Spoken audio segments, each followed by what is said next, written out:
함께 읽을 하나님 말씀 사무엘상 16장 1절에서 13절입니다.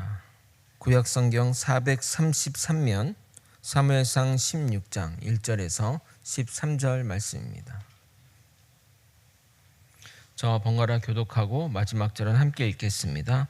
제가 먼저 받들어 읽겠습니다. 여호와께서 사무엘에게 이르시되 내가 이미 사울을 버려 이스라엘 왕이 되지 못하게 하였거늘 내가 그를 위하여 언제까지 슬퍼하겠느냐. 너는 뿔에 기름을 채워 가지고 가라. 내가 너를 베들레헴 사람 이새에게로 보내리니 이는 내가 그의 아들 중에서 한 왕을 보았느니라 하시는지라. 사무엘이 이르되 내가 어찌 갈 수 있으리이까. 사울이 들으면 나를 죽이리이다 하니 여호와께서 이르시되 너는 암송아지를 끌고 가서 말하기를 내가 여호와께 제사를 드리러 왔다 하고 이새를 제사에 청하라. 내가 내게 행할 일을 가르치리니 내가 내게 알게 하는 자에게 나를 위하여 기름을 부을지니라. 사무엘이 여호와의 말씀대로 행하여 베들레헴에 이르매 성읍 장로들이 떨며 그를 영접하여 이르되 평강을 위하여 오시나이까. 이르되 평강을 위함이니라. 내가 여호와께 제사하러 왔으니 스스로 성결하게 하고 와서 나와 함께 제사하자 하고 이새와 그의 아들들을 성결하게 하고 제사에 청하니라. 그들이 오매 사무엘이 엘리압을 보고 마음에 이르기를 여호와의 기름 부으실 자가 과연 주님 앞에 있도다 하였더니 여호와께서 사무엘에게 이르시되 그의 용모와 키를 보지 말라. 내가 이미 그를 버렸노라. 내가 보는 것은 사람과 같지 아니하니 사람은 외모를 보거니와 나 여호와는 중심을 보느니라 하시더라. 이새가 아비나답을 불러 사무엘 앞을 지나가게 하매 사무엘이 이르되 이도 여호와께서 택하지 아니하셨느니라 하니 이새가 산마로 지나게 하매 사무엘이 이르되 이도 여호와께서 택하지 아니하셨느니라 하니라. 이새가 그의 아들 7을 다 사무엘 앞으로 지나가게 하나 사무엘이 이새에게 이르되 여호와께서 이들을 택하지 아니하셨느니라 하고 또 사무엘이 이새에게 이르되 내 아들들이 다 여기 있느냐. 이새가 이르되 아직 막내가 남았는데 그는 양을 지키나이다. 사무엘이 이새에게 이르되 사람을 보내어 그를 데려오라. 그가 여기 오기까지는 우리가 식사자리에 앉지 아니하겠노라. 이에 사람을 보내어 그를 데려오매 그의 빛이 붉고 눈이 빼어나고 얼굴이 아름답더라. 여호와께서 이르시되 이가 그니 일어나 기름을 부으라 하시는지라. 함께 읽겠습니다. 사무엘이 기름 뿔병을 가져다가 그의 형제 중에서 그에게 부었더니 이날 이후로 다윗이 여호와의 영에게 크게 감동되니라. 사무엘이 떠나서 라마로 가니라. 아멘. 하나님을 향한 방향성에서 벗어난 사울은 하나님으로부터 버림받게 됩니다. 물론 이 땅에서의 왕의 자리가 빼앗긴 것은 아니지만 하나님 나라의 수장으로서의 자격을 상실하게 됩니다. 현실은 그대로이니 그게 무슨 의미가 있느냐 생각할 수 있지만 우리가 사는 목적과 이유가 이 땅의 것이 다가 아님을 믿는 자들에게는 아주 큰 차이가 있는 것입니다. 하나님께서 완전히 벗어난 모습을 현재로서는 사울이 크게 보여주고 있지는 않지만 방향이 바뀐 사울은 점점 하나님의 결정이 틀리지 않았음을 눈으로 보여주게 될 것입니다. 이제 사울의 시대는 저물고 새로운 인물이 등장하는데 바로 다윗입니다. 이 다윗은 교회를 다니지 않는 사람들도 알 정도로 정말 입지전적인 인물입니다. 그를 주제로 한 영화도 수십 편이고 책으로도 수없이 쓰여진 인물입니다. 교회에서 설문조사를 하면 가장 좋아하는 인물 1위, 2위를 항상 차지하는 인물이기도 합니다. 그러나 그의 처음은 정말 존재감이 제로인 상태에서 시작하였습니다. 가끔 연예인들이 뜨면 과거의 모습이 조명되기도 하는데 그래서 뭐 성형했네 안 했네 어쩌고 저쩌고 이런 이야기들을 하는데 대부분 과거와 달라진 현재의 모습 때문에 사람들이 놀라는 것이라 생각합니다. 그런 면에서 아마 다윗은 탑급이 아닐까 생각이 듭니다. 정말 별 볼 일 없는 인간에서 이스라엘을 대표하는, 아니 인류 전 역사를 통틀어 예수님 다음으로 가장 유명한 인물이 될 수 있었던 근거가 무엇인지 오늘 본문을 통해 살펴보도록 하겠습니다. 또한 오늘 이 본문을 통해 우리는 하나님이 사람을 보시는 기준을 깨닫게 될 것입니다.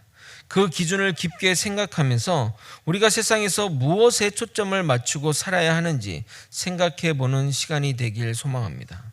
오늘 본문의 내용은 가볍고 간단하겠지만 생각을 많이 하게 하는 말씀이 선포될 것입니다. 오늘도 하나님이 주시는 은혜 가운데 깨닫는 시간이 되길 예수님의 이름으로 소망합니다. 하나님의 명령에 따라 사무엘은 사울의 왕위가 떠났음을 공개적으로 선포하게 됩니다. 그러나 여전히 미련이 남았던 사무엘입니다. 그가 기름 부은 왕이고 이스라엘의 첫 번째 왕이라 정말 그가 잘 되기를 진심으로 바랬는데 자기가 기름 부은 왕을 자기가 내렸으니 얼마나 마음이 아프고 힘들겠습니까? 본인의 사명을 감당하지 않고 이렇게 힘든 시기를 보내고 있자 하나님이 그에게 찾아와서 그를 꾸짖게 됩니다. 1절을 읽어드리도록 하겠습니다. 여호와께서 사무엘에게 이르시되 내가 이미 사울을 버려 이스라엘 왕이 되지 못하게 하였거늘 내가 그를 위하여 언제까지 슬퍼하겠느냐? 너는 뿔에 기름을 채워 가지고 가라. 내가 너를 베들레헴 사람 이새에게로 보내리니 이는 내가 그의 아들 중에서 한 왕을 보았느니라 하시는지라. 가감하게 사울 왕을 내쳐버리고 그리고 아말렉 왕 아각을 칼로 조각낼 때는 그런 모습이 어제인데 이제는 뒤돌아서서 연약한 모습을 보이는 입체적인 사무엘의 모습입니다. 그런데 이것은 성경 인물의 실제성이기도 합니다. 소설이나 영화를 보게 되면 주연을 제외하고 조연이나 이런 사람들은 그 입체성을 드러내지 않습니다.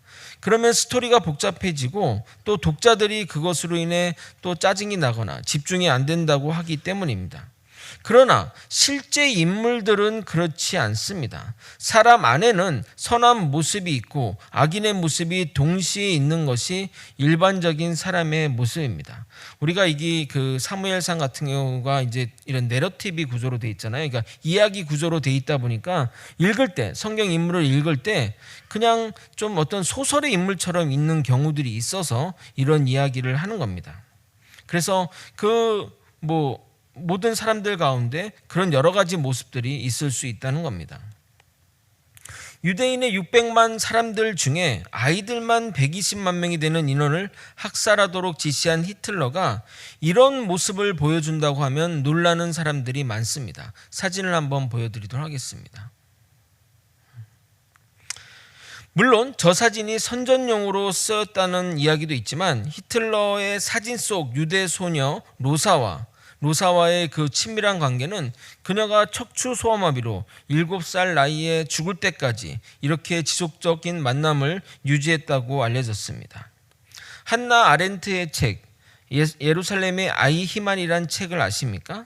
책을 보게 되면 정말 그 수많은 600만이 넘는 유대인들을 짧은 시간에 효과적으로 제거하는데 혁혁한 공을 세운 아이 희만의 이야기가 나오게 됩니다. 그림 바꿔주세요.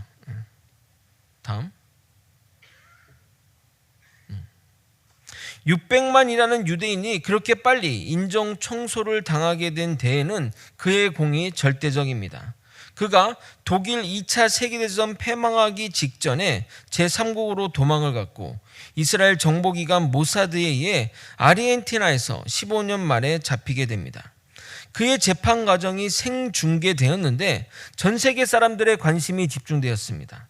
그가 모습을 드러내기 전에 사람들은 그의 머리에 뿔이 달렸거나 또는 말이나 행동이 악인의 모습, 악인의 말이라고 생각했습니다. 그런데 그는 모든 예상을 깨고 늙고 평범한 공무원의 모습을 나타내게 됩니다. 그에게 붙여진 15개의 제목에 대해서도 그는 거부하며 무죄를 주장하게 됩니다. 나와 내 친구 중에는 유대인을 미워하는 사람들은 많지 않고 자신도 그렇다. 자신은 위에서 시킨 일을 열심히 효과적으로 한 것뿐인데 공무원이 국가명령에 복종하는 것이 왜 죄냐며 항변했습니다. 물론 그는 재판에서 생각하지 않고 시킨 일을 행하는 것도 죄라는 그 결론을 내리며 사형을 선고받았지만 이로 인해 우리는 두 가지를 배우게 됩니다. 악은 특별한 사람에게만 있지 않다는 악의 평범성과 선과 악에 대해 생각하지 않고 행동하는 것도 죄라는 사실입니다. 약간 주제에서 벗어났지만 말씀드리고 싶은 내용은 뭐냐면 사람은 누구나 입체적인 모습이 있다는 겁니다. 그래서 성경도 사무엘의 입체적인 모습, 그러니까 내칠 때는 내치는 모습이지만 그걸로 인해 마음이 아파하는 그런 인간적인 모습을 보여주었고, 그로 인해 저는 성경이 정말 진실되다는 생각을 더욱 하게 되었습니다. 앞으로 사무엘상 그리고 하로 넘어가면서 강론할 때 이런 면들을 성경의 인물들에서 보게 될 것입니다. 제가 성경 읽는 분들에게 항상 말씀드리는 것은 성경의 말씀, 또 성경의 인물들이 성경 안에만 존재하는 사람이 아니라 우리 삶 주변의 인물 또는 내 모습이라는 생각을 하면서 보기를 예수님의 이름으로 소망합니다. 하나님은 슬픔과 괴로움에 빠져 있는 사무엘을 깨우시며 그에게 다시 사명을 부여하게 됩니다. 하나님은 사람마다 다양한 방식으로 절망과 슬픔에 빠진 자를 일으켜 세우지만 사명자는 또 다른 사명을 부여함으로써 그 문제, 그 상태를 극복하도록 노력하게 합니다. 그러나 그가 받은 사명은 매우 무서운 사명입니다. 바로 사울을 대신할 새로운 왕에게 기름을 부으라는 것입니다. 지금 상황은 굉장히 매우 좀 위험한 상황이라 하겠습니다. 사울왕은 누구보다 사무엘의 행동에 촉각을 두고 있습니다. 자신에게 기름 부었던 것처럼 정말 누군가를 기름 부지 않을까라고 정말 모든 첩보를 그에게 두고 있었을 것입니다. 공개적인 자리에서 사무엘은 사울왕의 폐위를 선포했기에 백성들도 이 상황을 다 알고 있었습니다. 그래서 모두가 사무엘의 행보를 주의 깊게 바라보고 있었기에 자칫 사무엘에 의해서 왕으로 지명을 받으면 그게 영광이 아니라 이게 죽을 자리, 정말 자신의 목숨이 또는 자기의 가족까지 위험에 빠질 수 있는 그런 상황에 처할 수도 있는 상황인 것입니다. 그런 긴장되고 두려운 상황이 사무엘의 말을 통해 그리고 사무엘이 찾아간 베들레헴 사람들의 그 대표들의 말에서도 확인할 수 있습니다. 2절과 4절을 제가 읽어도록 하겠습니다. 사무엘이 이르되 내가 어찌 갈 수 있으리까? 사울이 들으면 나를 죽이리이다 하니. 4절입니다. 사무엘이 여호와의 말씀대로 행하여 베들레헴에 이르니 성읍 장로들이 떨며 그를 영접하여 이르되 평강을 위하여 오시나이까. 사무엘이 두려움에 사울이 나를 소시탐탐 노린다고 말하는 것에서 그리고 마을 사람들이 사무엘을 보면서 떨면서 영접했다는 것에서 우리는 확인할 수 있는 것입니다. 역사를 보게 되면 항상 새로운 시대가 오기 전에 그 격변하는 그 시기에 그런 그 위험한 순간들이 항상 오게 됩니다. 두려움과 공포, 새 시대한 희망이 항상 공존한 때가 바로 격변기라고 하겠습니다. 그러나 희망보다는 두려움이 극에 달한 시점이라 하겠습니다. 한밤중 가장 어두운 때는 동트기 바로 전이라는 그 유명한 말이 있습니다. 새로운 시대가 오기 전에 가장 어두운 시기를 지금 통과하고 있는 겁니다.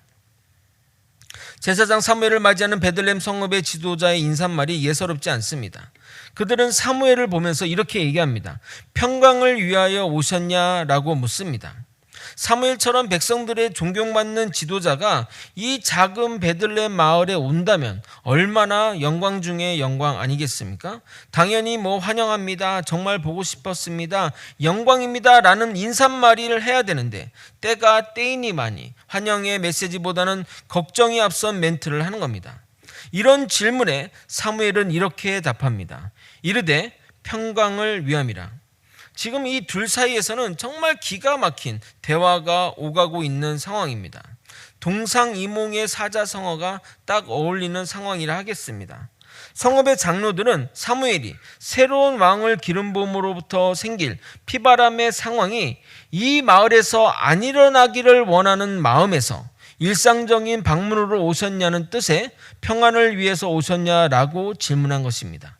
그런데 사무엘은 새로운 왕을 세움으로써 이스라엘에 오는 참된 평강 살롬을 위해서 오셨다고 말하기 때문입니다. 둘 다 평강을 얘기하지만 그 평강의 그 가치, 그 내용이 완전히 다른 것입니다. 이어서 사무엘은 하나님의 뜻에 따라 제사를 지내게 됩니다. 그 자리에 하나님의 명령하신 대로 2세의 가족을 성결하게 준비시켜 제사를 참여하게 됩니다.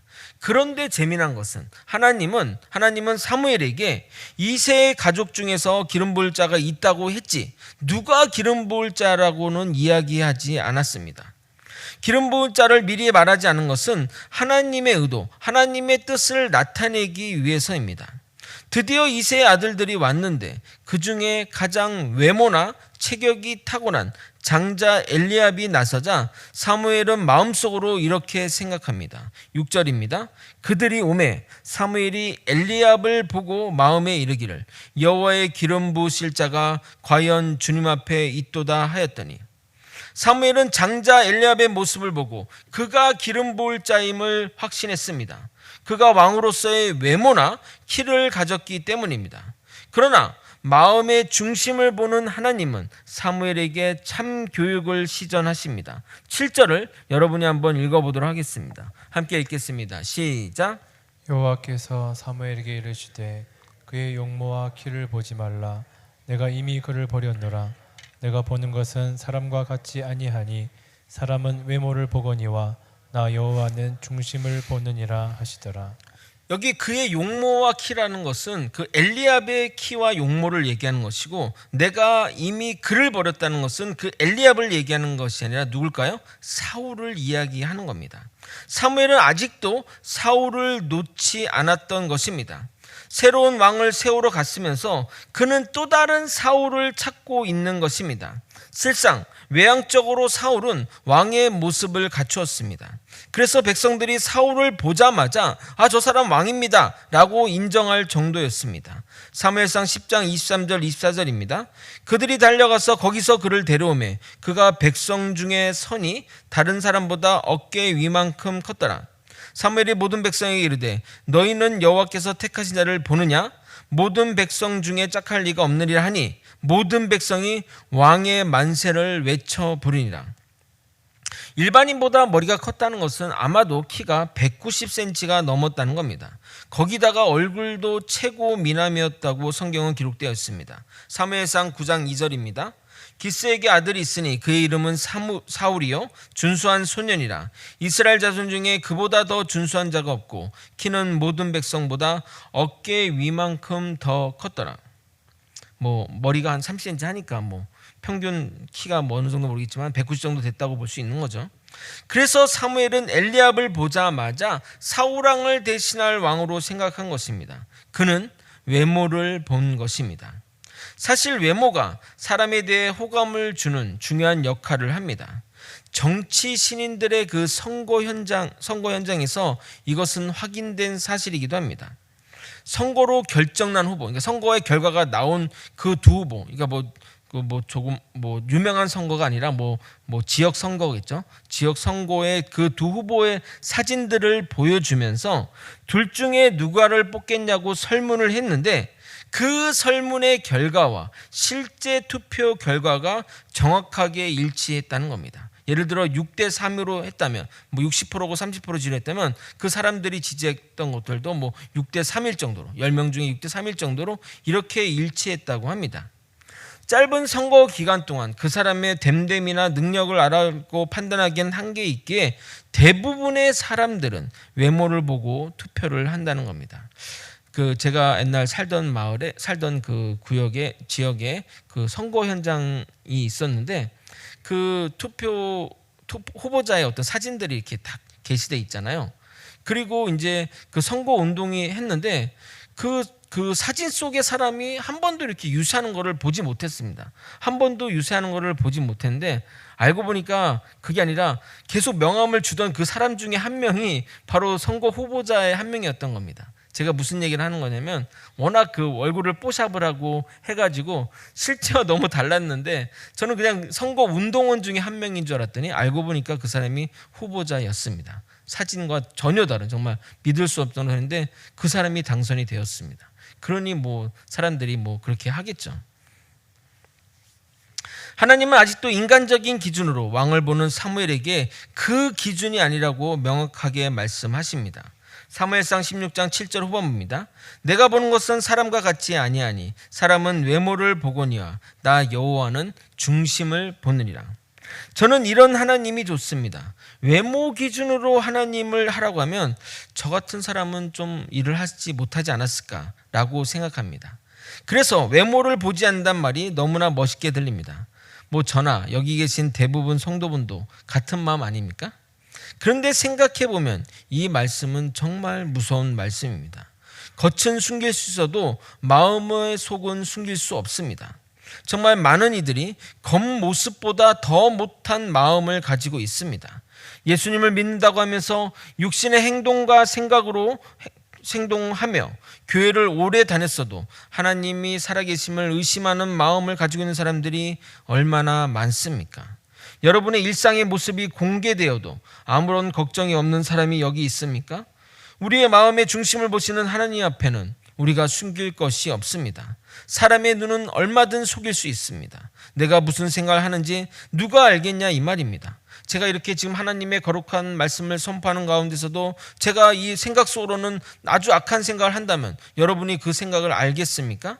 그런데 하나님은 마음을 다 아신다니 얼마나 두렵고 떨리는 말이냐 이 말입니다. 그러나 정말 아이러니하게도 대부분의 사람들은 보이는 사람은 무서워하면서 보이지 않지만 살아계시는 그리고 우리의 모든 것을 아시는 하나님은 무시하거나 전혀 인지하지 못하고 살아갑니다. 그래서 이런 유명한 말이 있는 겁니다. 사람이 아무도 없을 때의 모습이 바로 당신의 진짜 모습이다라는 말입니다. 사람이 아무도 없을 때의 모습이 바로 여러분의 참 모습입니다.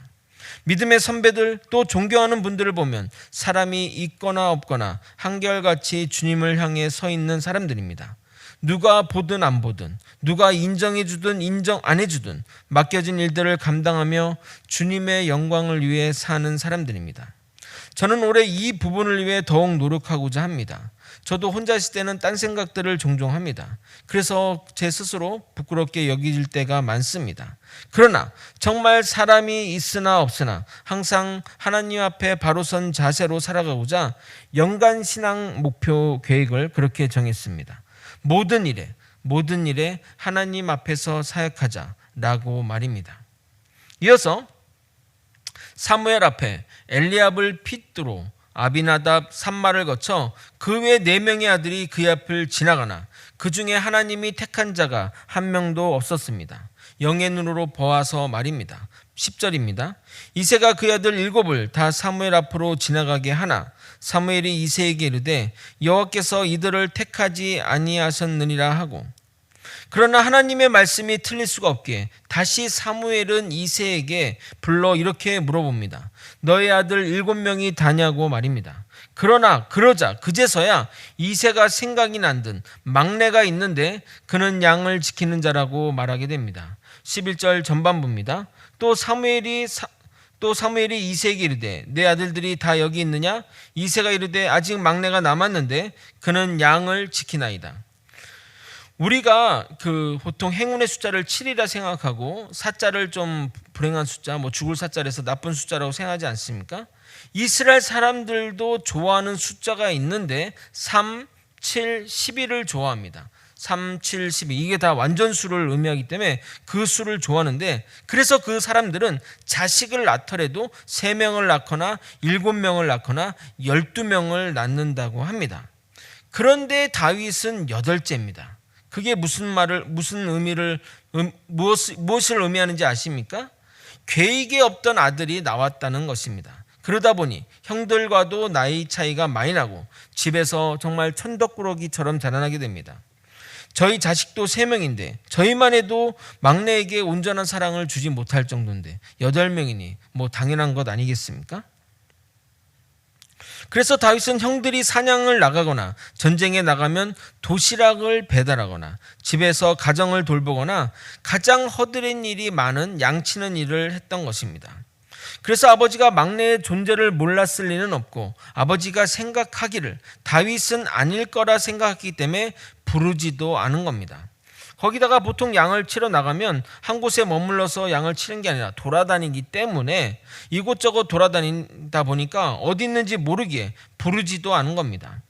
결국 사무엘이 꼭 그를 데려오라고, 데려오지 않으면 식사하지 않겠다고 말하자 다윗을 찾아오게 되었고, 그를 보자마자 사무엘은 그가 하나님이 세우신 왕임을 깨닫게 됩니다. 그리고 하나님도 확정적으로 그가 하나님이 선택한 자임을 사무엘에게 말하게 됩니다. 사무엘은 그를 기름 부어 왕으로 임명하게 됩니다. 13절만 읽도록 하겠습니다. 사무엘이 기름불병을 가져다가 그의 형제 중에서 그에게 부었더니 이날 이후로 다윗이 여호와의 영에게 크게 감동되니라. 사무엘이 떠나서 라마로 가니라. 사무엘은 하나님의 명령대로 그에게 기름을 붓자 다윗은 성령에 크게 감동되었다고, 성령 충만하게 되었다고 기록되어 있습니다. 사무엘이 사울에게 기름을 붓자 성령이 감동되어 예언했던 것처럼 다윗도 기름을 붓자 놀라운 일이 벌어지게 됩니다. 그가 성령이 크게 감동된 이후로 변화된 다윗의 모습이 14절 이후로부터 끝까지 그 기록을 통해 확인할 수 있습니다. 오늘 새벽 설교 때 성령에 대해서도 이야기했지만 꼭 필요한 얘기인 것 같아 여러분에게도 전하고자 합니다. 성령이 충만하게 되면 나타나는 반응들이 다양하게 있는데 기도의 불이 붙어 방언을 하기도 하고 병 고치는 신유의 은사가 나타나기도 하고 예언을 하기도 합니다. 또한 자신의 은사와 재능이 성령님에 의해 더욱 발전하기도 합니다. 다윗은 성령이 크게 감동된 이후로 음악적 재능이 넘치게 되었습니다. 성령이 충만해진 다윗은 악기 연주의 탁월함을 보여주었고 그 소문이 왕궁에까지 날 정도였습니다. 그로 인해 악한 영에 의해 고통받는 사울왕의 병을 고치는 계기도 되었던 겁니다. 그뿐만 아니라 다윗은 시편의 절반 이상을 쓴 사람입니다. 시편은 요즘 말로 하면 노래라 할 수 있습니다. 성령이 충만해진 사울은 예언의 은사를 받은 것처럼, 사울이 예언의 은사를 받은 것처럼 성령이 충만해진 솔로몬은 지혜의 은사를 받아 또 잠언을 지은 것처럼 다윗은 음악의 은사를 받아 노래를 부르고 악기를 연주하고 작시를 한 것입니다. 각자 주어진 은사가 성령의 임하심으로 인해, 성령 충만함으로 인해 흥하게 된 것입니다. 여러분도 자녀들이 다 크시고 또 했기 때문에 이런 얘기들이 어떻게 들릴지 모르겠지만 저는 여러분에게 은사를 개발하기 위해서는 성령 충만해지기를 권고합니다.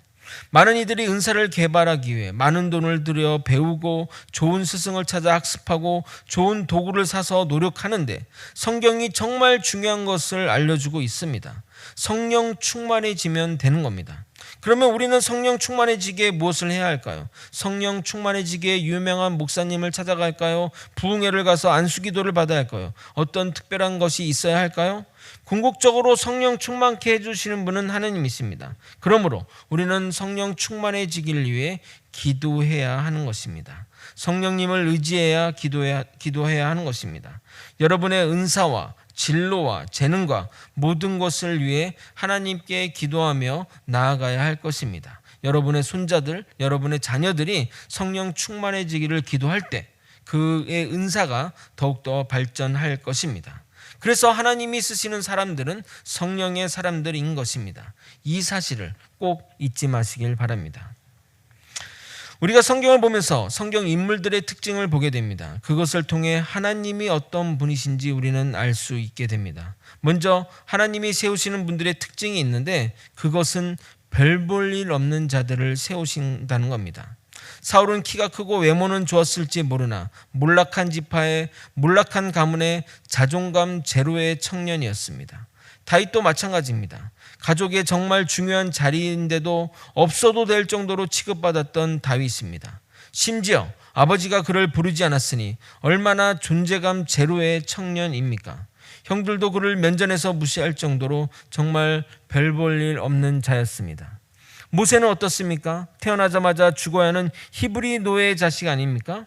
그가 운 좋게 공주의 아들로 입양되었지만 그의 신분은 노예 민족에 버려진 아이일 뿐입니다.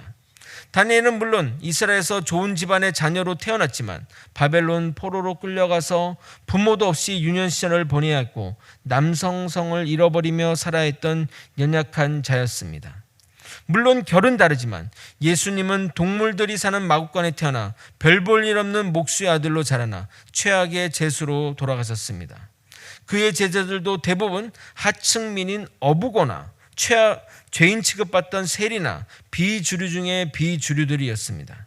이처럼 하나님이 쓰시는 자들은 하나같이 약하고 부족하고 별 볼 일 없는 자들입니다. 하나님이 특별히 그런 자들을 쓰시는 이유가 있습니다. 그들을 통해 세상에 메시지를 전달하고 그것으로 인해 세상을 이기시기 위해서입니다.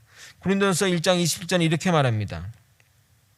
그러나 하나님께서 세상에 미련한 것들을 택하사 지혜 있는 자들을 부끄럽게 하려 하시고 세상에 약한 것들을 택하사 강한 것들을 부끄럽게 하려 하시며, 하나님은 약하고 별 볼 일 없는 자를 세워 높아진 세상을 비웃고 높아진 철학과 학문을 낮추며 높아진 문명을 부끄럽게 하시는 것입니다. 인간들은 자신의 근원과 존재 이유도 모른 채 자신들이 잘났다고 자신들이 만든 철학과 과학과 학문을 맹신합니다. 모든 과학과 학문들은 시작은 잘합니다. 시작은 잘 말합니다. 현재를 보고 과거를 어느 정도 추론할 수 있기 때문입니다. 그러나 미래와 끝에 대해서는 어느 것도 말하지 못합니다. 지금 어느 정도 코로나의 끝을 보고 예측도 하지만 2년 전만 해도 코로나 상황이 이렇게 오래 이어질지 누가 상상이나 했겠냐 이 말입니다. 이것이 언제 끝날지 어떤 결론이 될지 명확하게 말하는 사람이나 기관이 하나도 없습니다. 인간의 모습들이 다 그렇습니다. 그러나 우리는 세상의 과학과 학문과 이론에 무한한 신뢰를 보냅니다. 끝을 모르는 것에 여러분의 인생을 바치는 바보가 어디 있겠습니까? 거제면에서 출발하는 버스가 있는데 그 버스가 너무 화려하고 멋있고 타고만 있어도 대단해 보이는 버스인데 어디로 가는지 모른다면 그 버스를 타고 갈 분이 여기 계시냐 이 말입니다. 그러나 우리는 그 버스를 타고 가고 있습니다. 그것을 신뢰하며 안심하며 걱정 없이 말입니다. 우리는 우리가 하는 모든 것들에 이것이 어디로 가는지 물어봐야 할 것입니다. 말씀을 정리하겠습니다. 하나님의 기준은 세상의 기준과 정반대입니다. 세상은 외모를 보지만 하나님은 마음의 중심을 보십니다. 세상은 능력을 보지만 하나님은 그의 연약함을 보십니다. 그래서 하나님의 사람들 대부분은 연약한 자들입니다. 여러분, 하나님이 왜 연약한 자들을 들었는지 생각해 보셨습니까? 그 이유는 약한 자들, 없는 자들은 가진 것을 내려놓기 쉽기 때문입니다. 반대로 많이 가진 자는 또 강한 자일수록, 많이 배운 자일수록 자신의 자아가 강하고 자신이 가진 것을 쉽게 내려놓지 못합니다. 예수님께 영생을 물어본 부자 청년처럼 말입니다. 운동을 가르치는 또 연기를 가르치는 코치나 선생들이 가장 많이 하는 말이 힘을 빼라입니다. 힘을 빼야 코치들이 원하는 방향으로 가르칠 수 있는데 힘을 잔뜩 주고 있으니 되지 않는 겁니다. 결국 강한 자는 자신이 가진 것 내에서만 쓰임받을 뿐입니다. 내려놓지 못하니 가진 것으로만 쓸 수밖에 없는 겁니다. 우리가 손을 벌려 내려놔야 하나님이 그것들을 채워주는데 말입니다. 여러분, 정말 기뻐하십시오. 내가 별 볼 일 없다고 생각되면 하나님이 쓰기 좋은 자가 되기 위한 기본 조건은 된 것입니다. 그러나 거기서 끝이 아닙니다. 별 볼 일 없다는 것은 하나님 쓰시기에 좋은 조건이 되지만 그것이 필요 충분 조건이 되는 것은 아닙니다. 왜냐하면 없는 자들 중에서도 의외로 똥꼬집이 있기 때문입니다. 그래서 정말 중요한 것이 있습니다. 바로 마음의 중심이 하나님께 향해야 합니다. 하나님이 쓰신 자들은 별 볼 일 없는 자이면서 하나같이 하나님을 전심으로 의지했던 자들입니다. 만약 하나님이 쓰시는 자에서 버림받거나 더 이상 하나님의 은혜를 받지 않게 된 자들은 하나님 외에 다른 것을 따르거나 의지했던 자들입니다. 하나님을 의지할 때 우리는 하나님의 비전을 가지게 됩니다. 하나님의 시선으로 세상을 보고 나의 사명과 주어진 길을 망설임 없이 가게 되는 것입니다. 하나님은 우리에게 이렇게 말씀하십니다. 너의 마음의 중심은 어디를 향하고 있니? 내 마음을 나를 향해 보여줄 수 없니? 라고 말씀하십니다. 우리가 전심으로 주님을 향해 나아간다면 우리를 통해 하나님의 역사와 나라와 사역들이 멋지게 펼쳐질 것입니다. 이런 저와 여러분이 되시길 예수님의 이름으로 소망합니다. 찬양하고 또 기도의 자리로 나갔으면 좋겠습니다. 가사의 내용이 오늘의 말씀과 연결이 되어 이 찬양을 선택했습니다.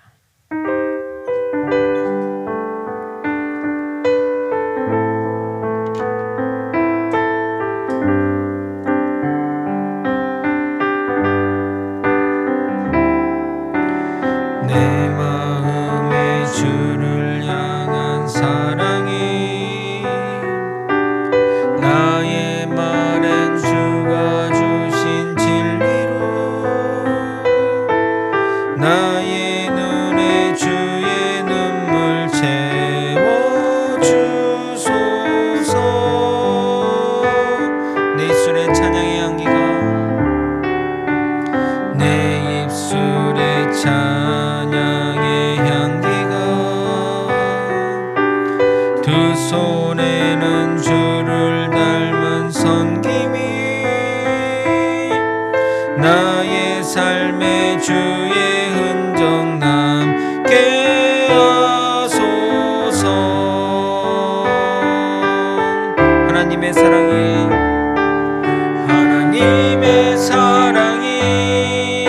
영원히 함께하리. 십자가의 길을 걷는 자에게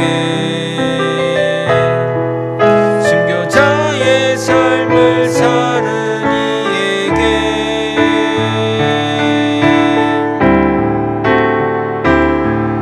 조롱하는 소리와 세상 유혹 속에도 주의 순결한 신부가 되리라. 내 생명 주님께 드리리. 하나님의 사랑이 영원히 함께하리.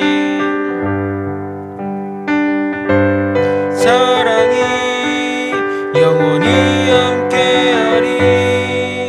십자가의 길을 걷는 자에게 순교자의 삶을 사는 이에게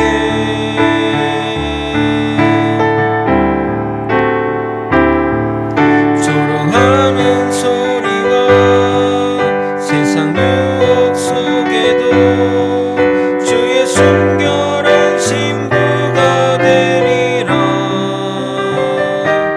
내 생명 주님께 드리리. 세상 어느 나라를 가더라도 대한민국처럼 외모로 사람을 평가하는 나라는 드물 것입니다. 그러니 서로 성형으로 외모를 고치려고 하고 성형 미인들이 TV를 점령하는 것입니다. 해외에서는 대한민국을 성형 왕국이라 부르며 성형하기 위해 한국에 오고 있습니다. 그러나 사람은 외모를 보지만 하나님은 마음의 중심을 보십니다. 우리가 외모를 가꾸듯이 마음을 가꾼다면 정말 세상이 더 밝아질 것입니다. 그러나 우리가 우리의 마음을 서로 보지 못하니 마음에는 일절 관심이 없습니다. 중요한 것은 우리의 종말에는 우리의 마음이 낱낱이 드러난다는 것입니다. 우리의 추한 모습이 드러날 날도 멀지 않았습니다. 이 명백한 진리를 깨달아 우리의 마음을 정화하고 죄를 씻기를 소망합니다. 이 시간 우리가 지은 죄들을 회개하는 시간을 가지도록 하겠습니다. 욥은 매일 아침마다 밤새 지은 자를 회개했습니다. 이처럼 회개는 지속적으로 반복해서 자주 해야 됩니다. 우리의 죄를 회개함으로써 우리는 주님께 나아갈 수 있습니다. 마음이 청결한 자만이 주님을 볼 수 있습니다. 이 시간 우리의 죄를 내어놓고 주님께 나아가는 우리가 되기를 소망합니다. 주님의 이름 한번 부르고 우리의 죄들을 회개하겠습니다. 주여, 하나님 아버지, 내가 하나님 믿는다고 하면서 하나님께서 엇나갔던 그런 모든 삶들을 주님께 통회하며 고백합니다. 아버지, 하나님의 그 사랑과 하나님의 그 말씀에 빗나갔던 나의 삶들을 아버지 우리가 깨우치게 도와주시옵소서. 아버지, 하나님의 말씀대로 살지 않았던 것, 하나님을 의심했던 것, 하나님의 역사를 아버지 정말 사역을 함께 함께하지 못했던 것, 순종하지 않았던 것들, 아버지 우리의 모든 아버지 불순종을 용서하여 주시옵소서. 온전히 주님만 따르는 믿음의 사람들 되게 도와주시고 하나님의 말씀대로 살지 못했던 아버지 지난 날들을 용서하여 주옵소서. 하나님이 아닌 우상을 섬겼던 것, 하나님보다 돈과 다른 것들을 섬겼던 우리의 모든 지난 날들을 용서하여 주옵소서. 아버지 이제는 주님으로만 살기 원합니다. 믿음으로만 살기 원합니다. 하나님의 그 믿음에 그 순복하며 살아가는 믿음의 사람들이 되게 도와주옵소서. 아버지 정말 아버지 내 생각만 하고 나만 사였던 지난 날들을 용서해 주옵소서. 주님의 사랑을 실천하며 이웃을 실천하며 아버지 믿음의 길로 나아가는 우리 모두가 되게 도와주옵소서. 남을 미워하고 시기하고 아버지 험담하고 이간질하고 했던 모든 죄들을 용서하여 주시옵소서. 주님, 여러분 스스로 생각해 보길 바랍니다. 여러분은 하나님이 쓰시기 좋은 사람입니까? 아니면 자아로 꽉 차 하나님의 말이 전혀 들어가지 않는 사람입니까? 여러분의 판단 기준 가운데 가장 영향을 미치는 사람이 누구입니까? 예수님이십니까? 성경 말씀입니까? 아니면 본인이십니까? 우리가 내려놓지 않으면 우리가 가진 것에서만 우리는 쓰여질 뿐입니다. 그것도 하나님의 영광이 아닌 자신의 영광을 위해서 말입니다. 그렇게 살다 천국 가면 주님이 너 누구냐 하시지 않겠습니까? 우리의 자아를 내려놓고 주님이 나를 관통하여 주님이 쓰시기에 좋은 도구가 되는 삶이 되기를 소망합니다. 그것이 복된 인생이요, 주님이 쓰시는 인생이 되는 겁니다. 주님이 쓰시면 내가 생각하는 나보다, 내가 바라는 나보다 더 크게 쓰임받게 될 것입니다. 우리의 자아를 내려놓고 주님의 말씀 따라 살아가기를 소망하며 결단하는 마음, 주님의 이름만 부르고 통성으로 기도하시겠습니다. 주여! 하나님 아버지, 내가 아버지 하나님 앞에 쓰임받기 좋은 아버지 사람인지 생각하는 시간을 갖게 도와주옵소서. 아버지 내 생각과 내 의지가 똘똘 뭉쳐 아버지 하나님의 말씀이 전혀 아버지 나를 관통하지 않으며 하나님 말씀과 무관한 삶을 살고 있는지 아버지 깨닫게 도와주시옵소서. 아버지 내가 하나님 말씀보다 높아진 자아가 있지 않은지, 아버지 내가 하나님 말씀보다 교만한 마음이 있지 않는지 깨닫게 도와주시옵소서. 아버지 주님 내려놓아야 되는데 아버지 내가 내려놓지 못하는 것들이 있습니다. 아버지 하나님보다 더 사랑하는 것들이 있습니다. 하나님보다 더 의지하는 것들이 있습니다. 아버지 온전히 주님께 내려놓고 아버지 주님으로만 살아가는, 주님을 바라보며 주님 의지해가는 아버지 믿음의 사람들이 되게 도와주시옵소서. 하나님이 가라 하면 가는 것이고 멈추라면 멈추는 것이고 아버지 달려가라면 달려가고 아버지 뒤돌아서라면 뒤돌아서는 아버지 믿음의 사람들이 다 되게 도와주시옵소서. 아버지 나의 자아를 똥꼬집을 버리고 나의 자아를 벗어버리고 온전히 주님 바라보며 주님이 하신 명령대로 순종하며 나아가는 믿음의 사람들이 되게 도와주옵소서. 그 길에 나의 자아와 나의 교만함과 나의 자존심과 아버지 알량한 이런 모든 것들을 내려놓고 온전히 주님의 말씀으로 채워져 나가는 믿음의 사람들이 되게 도와주시옵소서. 하나님 아버지, 내 모든 죄들을 내려놓고 회개함으로써 주님께 달려나가기 원합니다. 아버지 이제는 주님을 온전히 바라보며 내가 가지고 있는 그 고집과 또 알량한 자존심과 또 내 자아를 온전히 내려놓고 주님이 쓰시기 좋은 도구가 되어 주님의 말씀대로 순종하며 살아가는 믿음의 백성들이 되게 도와주시옵소서. 아버지 내가 별 볼 일 없기 때문에 주님께 더욱더 나아갑니다. 내가 연약한 자이기 때문에 주님을 더욱더 의지합니다. 내가 정말 아무것도 내세울 것이 없기 때문에 주님만 바라봅니다. 이 믿음의 고백, 믿음의 결단을 가지고 평생 살아가는 우리 모두가 되게 도와주시옵소서. 주님, 나를 통하여 일하여 주시옵소서. 주님의 영원한 은혜가 되고 주님의 영광이 될 수 있도록 우리 삶을 이끌어 주시옵소서. 사랑이 많으신 예수 그리스도 이름으로 기도드립나이다. 아멘. 이 시간 깨달은 말씀 놓고 기도하시고 여러분 각 개인의 기도 제목 하시다가 자렵게 돌아가도록 하겠습니다. 주님의 이름만 부르겠습니다. 주여. 하나님 아버지, 오늘 믿음의 생활 가운데 아버지 깨달음이 있는 시간들 허락하여 주옵시고 아버지 다윗을 사용했던 것처럼 아무 별 볼 일 없는 존재가 없는 다윗을 사용했던 것처럼 하나님 우리도 아버지 아무것도 없는 존재임을 입술로 고백하며 나아오니 주님 붙들어 주시고 인도하여 주시옵소서. 온전히 주님께 쓰임 받는 자가 되기 원합니다. 주님이 나를 사용하여 주시옵소서. 주님 나를 사용하여 주시옵소서.